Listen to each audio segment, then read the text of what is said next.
Good news, mananatili pa rin sa pwesto si Prime Minister Ishiba Sang. Ayan.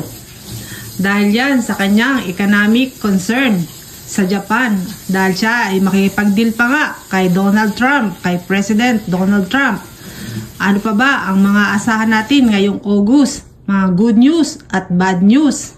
Kahit na nga natalo at humina ang LDP, ano ba ang aasahan natin mula ngayong August 1? Panoorin natin ito guys.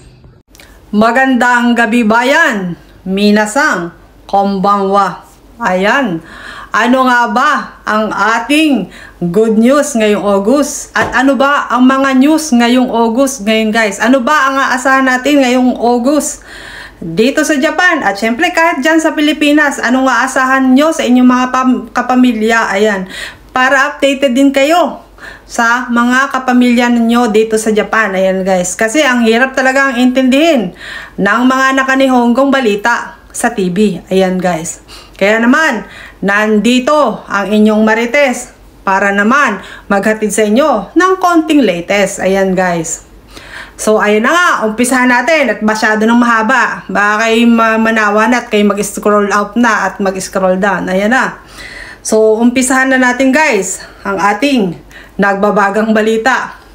Sa ulo ng ating nagbabagang balita, syempre tuloy ang ayuda. Tuloy ang ayuda. Yung sinabi ni Ishiba Sang na tiyate. Mangyayari po yun. Kaya lang, medyo slowly po yung pagdidistribute nila. Ito po ay nimang hanggang pormang. Ayan po. Nimang po para sa mga average earner. At pormang sa mga low earner or low income dito sa Japan. Eh sana low income para naman maka-apat na lapad tayo guys. Aba, iba-iba kapag apat na lapad. Kapag dalawang lapad, baka mga apat na sakong tigli 5 kilong bigas lang ang mabili natin doon. Ano guys, ayan. Baka hindi natin may bili ng mga kahit pabango, ayan. Ayan guys, hindi, joke lang. Ayun. Una muna yung good news at baka kayo'y mag-skip na nitong aking video kapag ibinigay ko yung bad news, ano. Yun muna, good news muna, ayuda, tuloy yan. So asahin nyo na, may dadating na hagaki sa inyo ha. Ayan guys. Pangalawa, syempre, humina na nga ang party list ng Jiminto. At syempre, nakita nyo naman na bababa na nga sa pwesto si Prime Minister Ishiba. Syempre, kahit naman ganyan yan, loves natin yan. Kasi matagal naman ang naging serbisyo ng Jiminto sa Japan.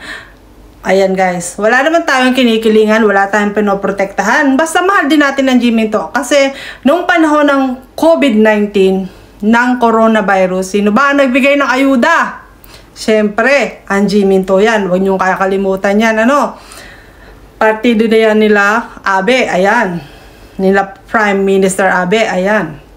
Kaya wag tayong makakalimot doon. Dahil malaking ayuda yon 10 mang, ano. So sa mga bashers, ay sabihin nyo naman, tumaas ang tataas ang tax, tumaas ang tax mula nung magbayad magbigay ng ayuda.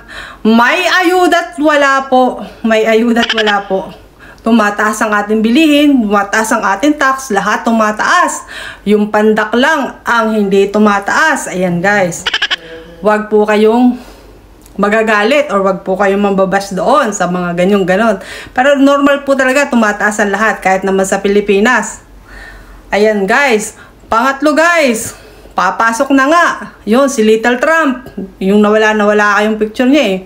Ayan, ipapakita ko na lang dito. Ayan, papasok na yan si Little Trump. Siyempre nga, sabi ko sa inyo, siya kasi ang nagsusulong ng Japan First. Siyempre, magkakaroon na siya ng pwesto. Kasi nga, humina ang partido ng LDP. So, papasok ngayon ang partido nila, ang Sanseito. At dahil siyang leader ng Sanseito, may ipapasa niya ang mga gusto niyang ipasa sa batas. Pero matuwa kayo kung siya nga ang papasok, ano, ang Sanseito, kasi nagpapanukala yan ng 10 kalapad na child support or child allowance dito sa Japan from 0 to 15. So matuwa kayo para sa kanya at marami pa siyang gagawin. Pero guys, siya din ang nagsusulong ng paghigpit para sa mga foreigners dito sa Japan. Kaya medyo matakot din tayo kay Kamiya. Shohei Kamiya. Ayan guys. Diniscuss ko na yan si Shohei Kamiya. Nakikita nyo dyan sa baba ng aking video guys. Nakikita nyo na siya. Ang sinabi ko sa kanya. Ayan. Siya nagsusulong ng Japan Purse at maraming imi ang Japan Purse. Hindi lamang literal. Marami po siyang babaguhin. Maraming mangyayari mula ngayong August 1. Maraming mga changes dito sa Japan. Asahan na po natin yan guys. At syempre, dapat ding manganib or mangamba yung may mga foreigner na may, syempre, hindi masyadong katulad natin. Malay mo, katulad ko na naninirahan dito. Palayasin na ako niyan, si Kamiya, at dahil siya lagi kong tinitirada dito, ay ano gagawin ko? Gagawa dyan. Kasi foreigner.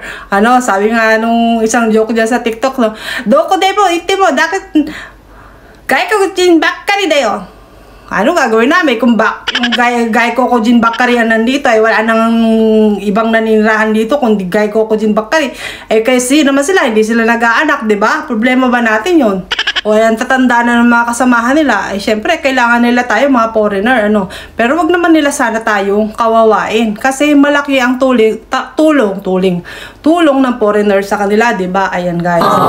So yun lang ang tungkol kay Kamiya. Masyadong hahaba, scroll nyo na yan, padaas, pababa, At ito guys, last but not the least, naku guys, ito babasahin ko sa inyo kasi detalyado ito detalyado itong ating mga tataas. Naku guys, ito, magtataas ang mga bilihin. Ito guys, magkakaroon ng price increase mula ngayong August 1. Asahan na natin ito sa mga supermarket. Alin-alin mga products ang tataas? Ang una pong tataas ay ang mga dairy products. Ayan. Kabilang na dito ang mayonnaise, kabilang na dito ang gatas, kabilang na ang yogurt. Ayan. Kabilang na din ang bakit nasama yung dairy, yung mayonnaise? Kasi sa itlog nang gagaling. Ayan. Baka naman sabihin nyo, ay dairy ba yung mayonnaise? Basta, nanggagaling sa itlog. Kasama na rin yung sa dairy products. Magtataasan po yan. Kasama na nga ang yogurt. Kasama na ang gatas. Ayan guys. So, yan ang una nating aasahang magtataas ngayong August. Kaya naman, tingnan nyo yung mga price ng inyong bibilhin. Doon muna kayo sa mura-mura. At ang sunod nga, ilang company yan guys? Ilang company ang magtataas ng 195 major Japanese food beverage.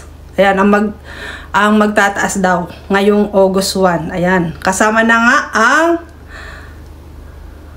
ang Meg Milk Snow brand. Ayan, kasama sila dyan. At kasama din yung Morinaga Milk Industry. Nako, yung mga iba sa mga Morinaga products guys ay magtataas na ng presyo. Kaya i-check nyo yung mga bibilhin nyo guys. Ayan, kung kayo ay suki na mga ganito. At ang sunod na tataas dyan guys ay ang mga beverage. 19,416 food and beverage pala ito ay inaasahan na magtataas mula ngayong August bago matapos ang taon guys. Nakakalungkot na balita. Pero nagbigay na ako sa inyo ng masaya-sayang balita. Sana naman madagdagan yung dalawang lapad guys. Hindi naman tayo puro ayuda pero sa panahon ngayon guys mayaman at mahirap dito sa Japan. Ewan ko sa may mga mayayamang asawang Hapon dyan kung hindi nyo nararamdaman. Diba? Malaki ang diferensya ng pagtaas ng taripa sa atin, ng pagkakaroon ng mataas na presyo ng mga gasolina. Ayan guys, malaki ang impact nito sa ating mga mamamayan dito sa Japan, mayaman man o mahirap. So yun lang guys, maraming salamat sa panonood. At sabi ko nga sa inyo, kung walang marites, malilate kayo sa latest. Salamat po!